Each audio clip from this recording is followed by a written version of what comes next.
जय हिंद दोस्तों। मैं विनय कुमार आज फिर से एक बार आप सभी के अपने यूट्यूब चैनल वीके इंस्टीट्यूट पर स्वागत करता हूं।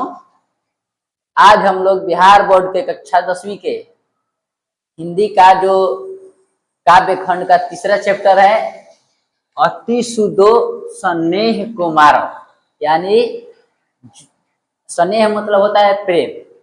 जो इसमें लाइन में कहा गया है कि जो चैप्टर में जो प्रेम का मार्ग है, मार्ग मतलब रास्ता, वो बहुत ही सीधा है। उसी के बारे में आज हम लोग पढ़ेंगे। इस पाठ को लिखने वाले हमारे कवि घनानंद जी हैं। चलिए तो हम बिना समय गवाए इस बेसिक फाउंडेशन बैच के इस क्लास को स्टार्ट करते हैं और अपने दोस्तों के पास जरूर शेयर करिए ताकि वो भी इस बेसिक फाउंडेशन बैच के लाभ उठा पाए और अपने परीक्षा में अच्छे अंक प्राप्त कर पाए। चलिए तो हम लोग आज का अपना सेशन स्टार्ट करते हैं। सबसे पहले हम लोग जो कवि है घनानंद, उनके बारे में हम लोग पढ़ना चालू करेंगे। सबसे पहले जो घनानंद है, लिख लेते पहले। इस पाठ के जो लेखक हैं वो घनानंद है।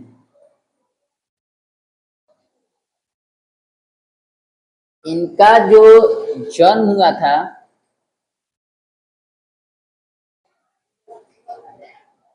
वो हुआ था 1673 ईस्वी।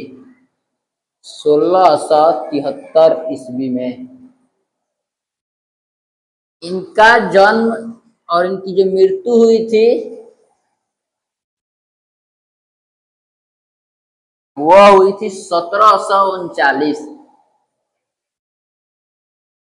ये देखिए इनकी जो पूरे जीवन की जो कहानी है बहुत ही ऐसी है, बहुत ही अच्छी है। इनकी कहानी हम आपको सुनाते हैं। देखिए हम आपको कल मुगल वंश के बारे में पढ़ाए थे। मुगल वंश को बाबर, अकबर, हुमायूं, जैसे कि जो रसखान कवि थे आपके दो पाठ के, वो जहांगीर के समकालीन थे। जहांगीर भी मुगल वंश के थे। उसी मुगल वंश में बाद में एक राजा हुए थे जिनका नाम था मोहम्मद शाह रंगीला। मोहम्मद शाह रंगीला मिले। ये जो थे मोहम्मद शाह रंगीला, इनकी यहाँ ये जो लेखक घनानंद थे ये मीर मुंशी थे। इनके दरबार में मीर मुंशी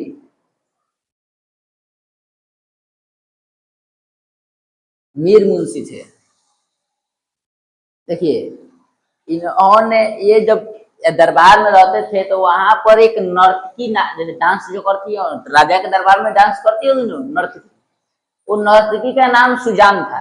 वह इनसे बहुत प्रेम करते थे। एक नर्तकी थी सुजान, इनकी प्रेमिका जो थी जिनसे ये बहुत प्रेम करते थे, सुजान नाम की नर्तकी, सुजान नाम था। ये क्या थी? नर्तकी, यानी डांस करने वाली। जो नृत्य करती है उसे नर्तकी कहते हैं। लेकिन जब धोखा है ना, यानी विरह, जब मैंने जब इनको धोखा दे दी सुजान ने, तो ये वहां से मथुरा चले गए। दिल्ली में रहते थे, दिल्ली में ही इनका दरबार था मुगल मोहम्मद शाह रंगीला का। दिल्ली में ही सारा मुगल वंश रहता था। तो ये दिल्ली से कहाँ चले गए? मथुरा। दिल्ली से कहाँ चले गए? अब ये मथुरा में जाकर वैष्णव संप्रदाय से वैष्णव जो संप्रदाय है, संप्रदाय अलग अलग है, वैष्णव संप्रदाय, उसमें दीक्षित होकर वहां पर ही ये भक्ति में लग गए। वहां पर ये भक्ति में लग गए और रचना करने लगे। तो वही इस पाठ में दो रचना किए, दो छंद लिखे, उनके दो छंद संकलित है। अब देखिए इनकी जो मृत्यु हुई थी ना, ये कैसे हुई थी? मृत्यु मथुरा में ही हुई थी। ये मथुरा में ही, यहीं पर मथुरा आए थे और मथुरा में ही मृत्यु हुई। कैसे? जब दिल्ली पर जब हमला किया नादिर शाह ने, नादिर शाह एक राजा था जो जिसने हमला किया। देख लीजिए मृत्यु नादिर शाह के सैनिकों द्वारा हुई थी। नादिर शाह के सैनिक।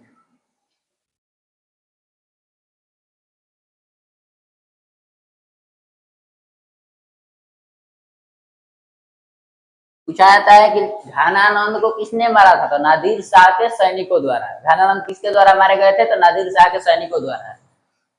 ये जो नादिर शाह ये जब दिल्ली पर जब हमला करता है तो इसके जो सैनिक थे वो इनको इनका मीर मुंशी समझकर मोहम्मद सारा वो पद ही छूट चुके थे, लेकिन ये जानते थे पहले से मैंने मीर मुंशी थे पहले के, इसलिए इनको भी मार डाला। लेकिन इसमें एक कहानी बताई जाती है, जो सैनिक थे उसने इनसे कहा कि धन मैंने सोना सोना सोना सोना दो हमें। तो ये बोले कि धूल धूल, मतलब हम सोना तो मैं धूल भी नहीं देंगे, सोना तो क्या धूल भी नहीं देंगे। इसलिए इनकी हत्या कर दी गई।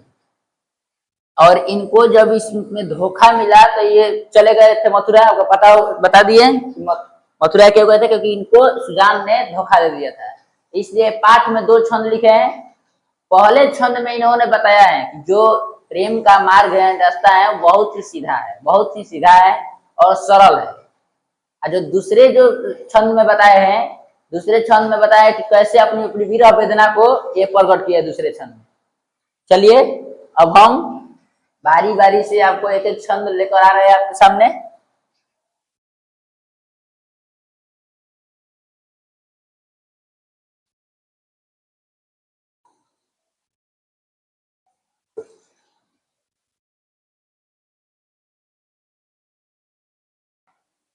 पहले की कुछ रचनाएं हैं वो देख लेते हैं।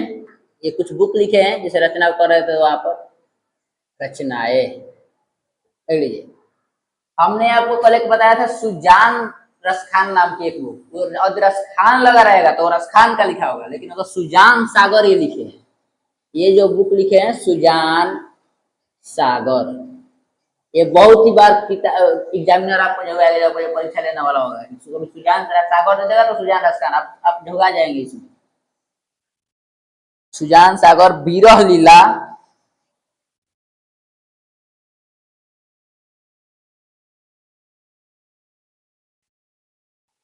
रसकेली, रसकेली,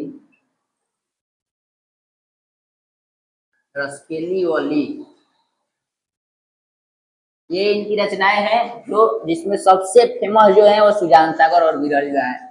सबसे मेन फेमस ये और उसके बाद ये। पहले सुजान सागर बहुत पूछता है, आप सोच लीजिए सुजान रसखान पूछेगा तो रसखान लिखे, अगर सागर पूछेगा तो ये घनानंद लिखे। समझ में आ गया होगा आपको। चलिए अब हम अपना पाठ को स्टार्ट करते हैं और पाठ को समझते हैं बारी बारी से।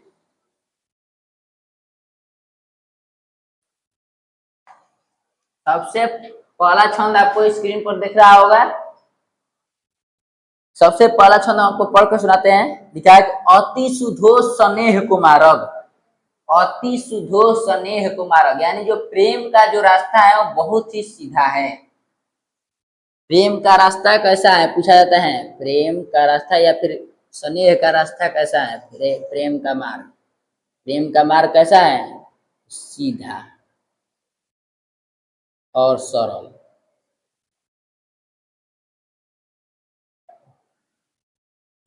जहां नेकु सयापन बांक नहीं, जहां नेकु सयापन, सयापन मतलब तनिक भी धूर्तता नहीं है, धूर्तता और टेढ़ापन नहीं है, बात मतलब टेढ़ा, तनिक भी ना ही तो धूर्तता है, मतलब नहीं धोखेबाज, धूर्तता मतलब कोई ज्यादा दिक्कत नहीं है और ना ही कोई टेढ़ापन है, सीधा है और सरल है।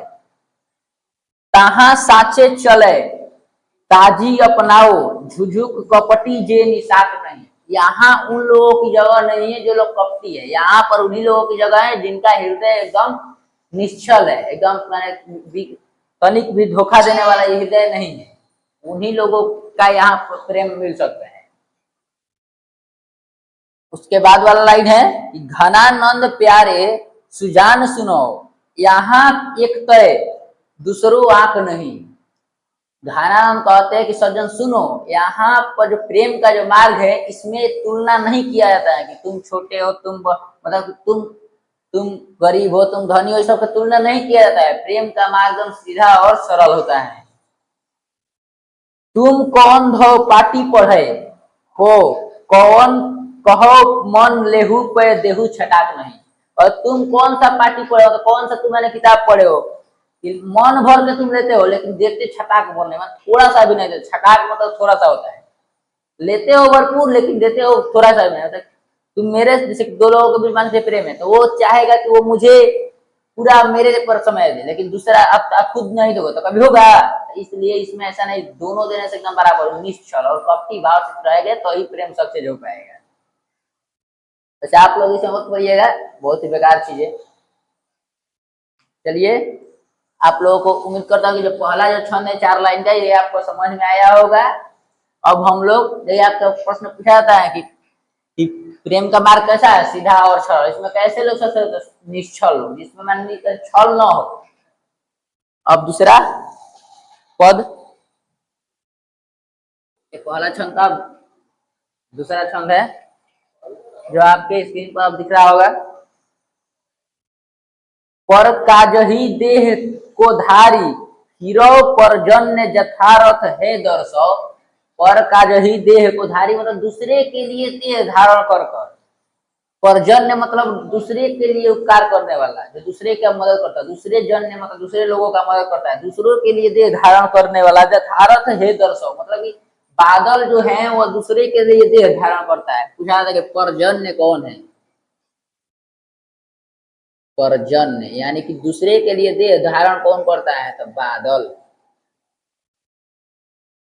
जैसे बादल हम लोगों के लिए बारिश करता है ना, पानी का, जो भी हम लोग पानी की जरूरत होती है उसके लिए बादल ही तो हमारे लिए वर्षा करता है। तो ये दूसरे के लिए हमारे लिए नहीं करता, वो कोई अपने लिए थोड़ी करता है। तो इसलिए इसको परजन्य कहा गया है। पूछा था कि किसको परजन्य कहा गया है? तो बादल को क्या कहा गया? तो परजन्य कहा गया है। इसके बाद है निधि नीर सुधा के समान करो, सबही विधि सजनता थरसो। निधि नीर मतलब समुद्र का जो पानी है उसको सुधा के यानी अमृत के समान समझो और चारों तरफ प्रेम का भाव फैलाओ। सबही विधि सजनता सरसो, मैं चारों तरफ सजनता आके अपने परिचय दो। माने जो भी खराब चीज है उसको भी अच्छी रूप में देखो, उसको भी अच्छा बनाओ। जैसे समुद्र का पानी खरा होता है, उसको भी सुधा यानी अमृत बनाओ, यानी कि अच्छा बनाओ। और उस तो अपनी सजनता का परिचय दो चारों तरफ। इसके बाद का जो लाइन है, घनानंद जीवन दायक हो कछु मेरियो, पीर हिये परसो। कबहू वा विशासी सुजान के आगन, मोल लय अंशु वहनी लय बरस है। कहता हूं कि हे जीवन दायक, मुझे भी कोई मौका दो ताकि मैं भी कभी सुजान के आंगन में, सुजान के आंगन में, जो सुजान जो नर्तकी थी ना, उसी के आंगन में, सुजान के आंगन में अपनी आंसू की वर्षा करा पाऊं, आंसू की वर्षा करा पाऊं, आंसू की वर्षा करा पाऊं। यहीं पर आपका ये जो लाइन से सोच लीजिए, ये इनको धोखा मिला था कि ये सोचा कभी मैंने मौका मिले ना मेरे को एक, तो मैं अपना बात सुजान के सामने रख पाऊंगा। आंसू तो वर्षा मतलब क्या है? पूछा जाता है कि सुजान कवि आंसू को कहाँ पहुंचाना चाहते हैं? तो सुजान के आंगन में। कहा? सुजान के आंगन में। इसके